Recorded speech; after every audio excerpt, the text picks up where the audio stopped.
MOA जो होता है वो बेस डॉक्यूमेंट होता है, एंड एमओए और एओए दोनों पब्लिक डॉक्यूमेंट होते हैं अंडर द सेक्शन 399, है ना। एमओए बेस डॉक्यूमेंट होता है, इसके कंटेंट्स जो होते हैं एमओए के वो होते हैं name clause, domicile clause, liability and capital clause, subscription clause and objective clause. ठीक है, ये सब मतलब एमओए में ये सारी चीज़ें होती हैं। नेम होता है ना, नेम का भी बताऊंगा मैं बाद में। डोमिसाइल क्लॉज होता है, डोमिसाइल में यानी कि जो स्टेट जिसमें एमओए, जिसमें कंपनी का रजिस्टर्ड ऑफिस है स्टैब्लिश्ड, वो बताना होता है। यानी रजिस्टर्ड ऑफिस होता है रेजिडेंस ऑफ द कंपनी, हमें वो बताना होता है कि कौन सी स्टेट में रजिस्टर्ड ऑफिस है, वो हमें मेंशन करना होता है एमओए में। लायबिलिटी क्लॉज होता है कि कंपनी की लायबिलिटी जो है, मेंबर्स की लायबिलिटी, कंपनी के मेंबर्स की जो लायबिलिटी है वो लिमिटेड बाय शेयर्स है या लिमिटेड बाय गारंटी। अगर लिमिटेड बाय शेयर्स होती है तो उतनी ही अमाउंट की लायबिलिटी होती है मेंबर्स के ऊपर जितना उन्होंने पर शेयर पेड नहीं करा है, यानी कि limited to the amount unpaid on the share held by them, है ना। लिमिटेड बाय गारंटी में होता है कि जितनी मेंबर्स ने एमओए के टाइम पे, इनकॉर्पोरेशन के टाइम पे जितनी मेंबर्स ने दी होगी गारंटी कि इतना अमाउंट हम वाइंडिंग अप के टाइम पे देंगे, वो लाइबिलिटी हो जाती है। कोई भी बंदा, अब उसमें क्या होता है, मेंबर जो एग्जिस्टिंग मेंबर है वाइंडिंग अप के टाइम पे वो सब लायबल होते हैं, एंड वो भी मेंबर्स जो विद इन 1 ईयर उन्होंने कंपनी को छोड़ा है वो भी लायबल होते हैं, liability by limited by guarantee वाले केस में, जितनी भी उन्होंने गारंटी दी होगी उतने पे।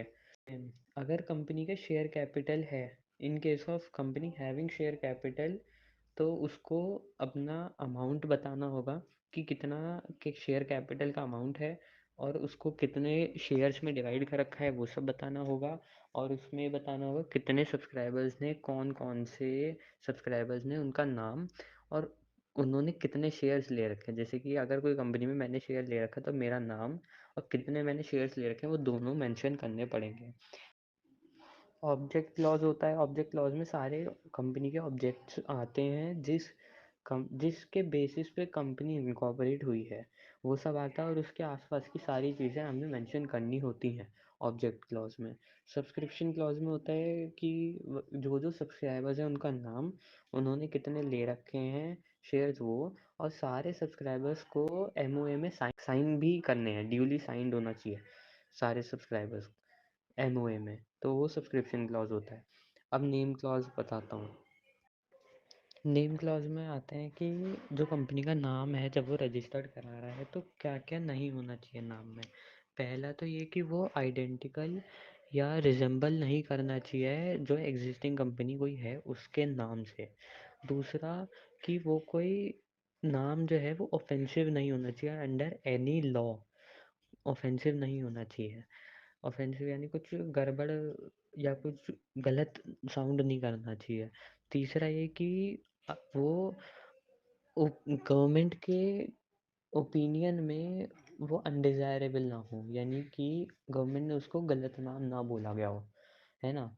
दूसरा ये अनडिज़ायरेबल नेम क्या होता है, उसमें बोला है कि जो उसका इम्प्रेशन है नाम का, वो अगर कंपनी का नाम का इम्प्रेशन गवर्नमेंट से लिंकेज आ रही है या तो सेंट्रल या स्टेट या लोकल, तो वो यूज़ नहीं कर सकता।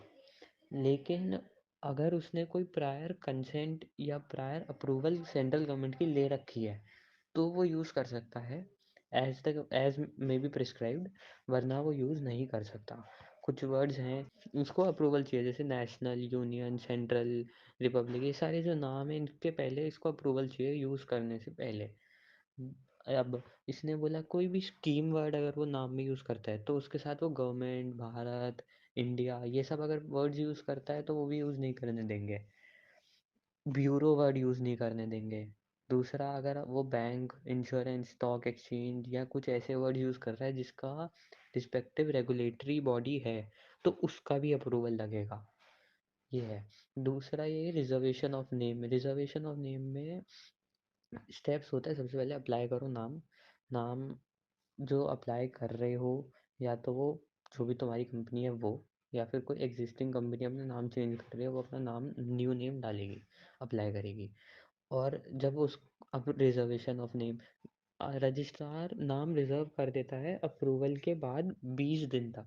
जैसे आज मैंने अप्लाई करा, कल मेरे को अप्रूवल मिल गई, अब कल से 20 दिन तक वो नाम रिजर्व रहेगा मेरे लिए। लेकिन अगर कोई एग्जिस्टिंग कंपनी है, वो नाम अपना चेंज कर रही है या वो अपना नाम रिजर्व करा रही है, कोई और नाम रिजर्व करा रही है, तो उस केस में उसको 60 डेज मिलेंगे। नॉर्मल केस में 20 डेज हैं, अगर कोई नई कंपनी बना रहा है तो।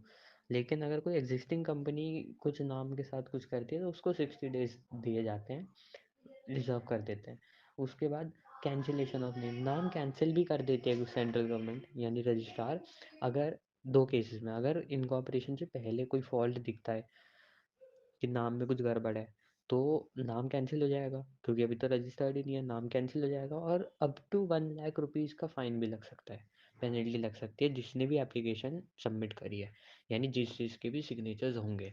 दूसरा, इनकॉर्पोरेशन के बाद अगर कुछ फॉल्ट दिखता है, तो पहले तो जो वो है एप्लीकेशन देने वाला बंदा, जिसके भी साइन है एप्लीकेशन पे, उन सब बंदों पे अपॉर्चुनिटी टू बीइंग हर्ड वो दिया जाएगा, कि सुनवाई होगी कि तुम क्या कहना चाहते हो, तुमने ये फॉल्ट करा है तो तुम क्या कहना चाहते हो।